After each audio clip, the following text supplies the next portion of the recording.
Good afternoon, everyone. We are the fifth reporter, Professional Ethics and Responsibilities. I'm Joaquin A. Carbonilla, and this is our report. So, what is professional ethics? Professional ethics are principles that governs the behavior of person in a group in a business of environment. So, ano nga ba ang professional ethics?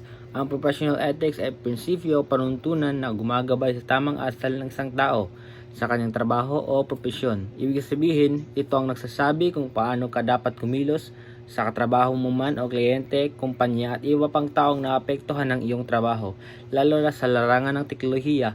Mahalaga ito dahil ang mga desisyon mo ay maaaring makaapekto sa maraming tao. So, we have example of good ethics. So first is honesty, integrity, promise keeping and trustworthiness, loyalty, fairness, concerning for others, respecting for others, low earning, commitment to excellence, leadership, reputation and moral accountability. So first is honesty o katapatan. Pagiging totoo sa salita at gawa, hindi nagsisinungaling o nanlilinlang.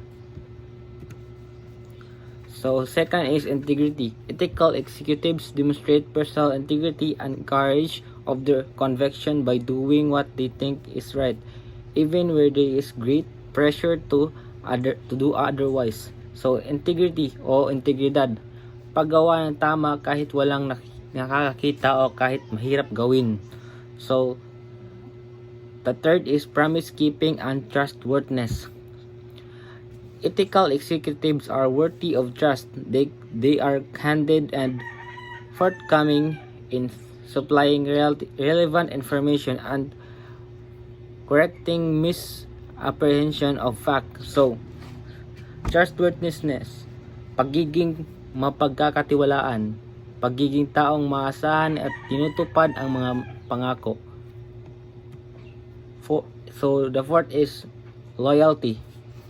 Ethical executives are worthy of trust, demonstrate fidelity and loyalty to person and institution by friendship in adversity, support, and devotion to duty. They do not use to decision information learned in confidence for personal advantage. They safeguard the ability to make independent professional judgment by scrupulously avoiding undue influence and conflict to interest. They are loyal to their companies and colleagues, and if they decide to accept other employment, they provide reasonable notice, respect the information of their former employer, and refuse to engage in any activities that take undue advantage of their previous position. So, loyalty, katapatan sa kumpanya at tao.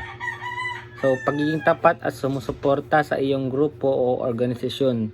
So, the fifth is fairness, pagiging patas, pagtrato sa lahat ng pantay at walang kinikilingan.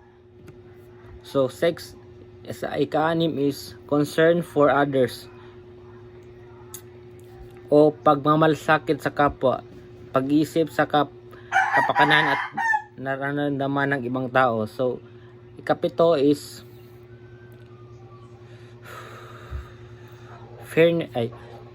respect o paggalang. So paggalang sa karapatan at opinyon at dignidad ng iba.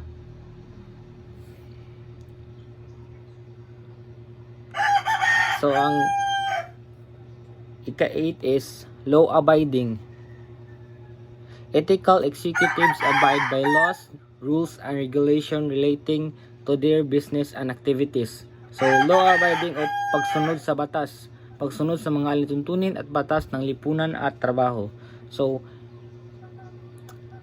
next is commitment to excellence o pagsisikap na maging mahusay, pagbibigay na pinakamahusay na kalidad sa trabaho. Next is leadership.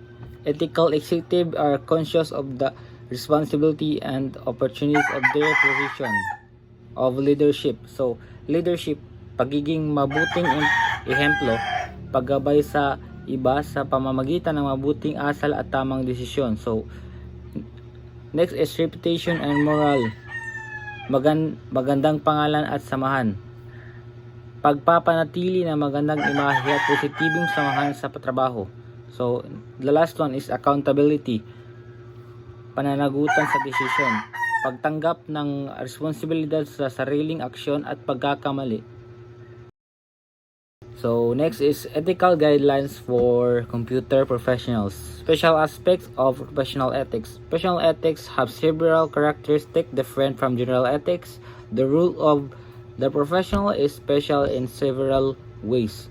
So, first, the professional ethics is an expert in a field, be it computer science or medicine, that most customer know little about. So, ang professional ethics is ang mga professionals, lalo na ang nasa IT industry, ay may dagdag na responsibilidad dahil sila ay eksperto kaya umaasa ang tao sa kanila. Next is ang kanilang trabaho ay nakakaapekto sa buhay, pera at seguridad ng iba.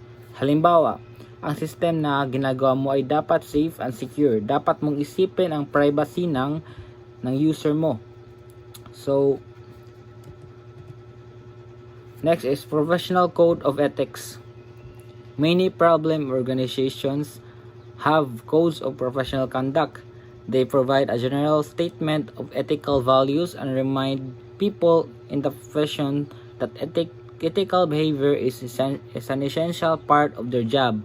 The code provide reminders about specific professional responsibility. They provide valuable guidance for new or young members of professional who want to behave ethically but do not know what is expected of them. People who limited experience has not prepared them to be alert to difficult ethical situations and handle them approximately.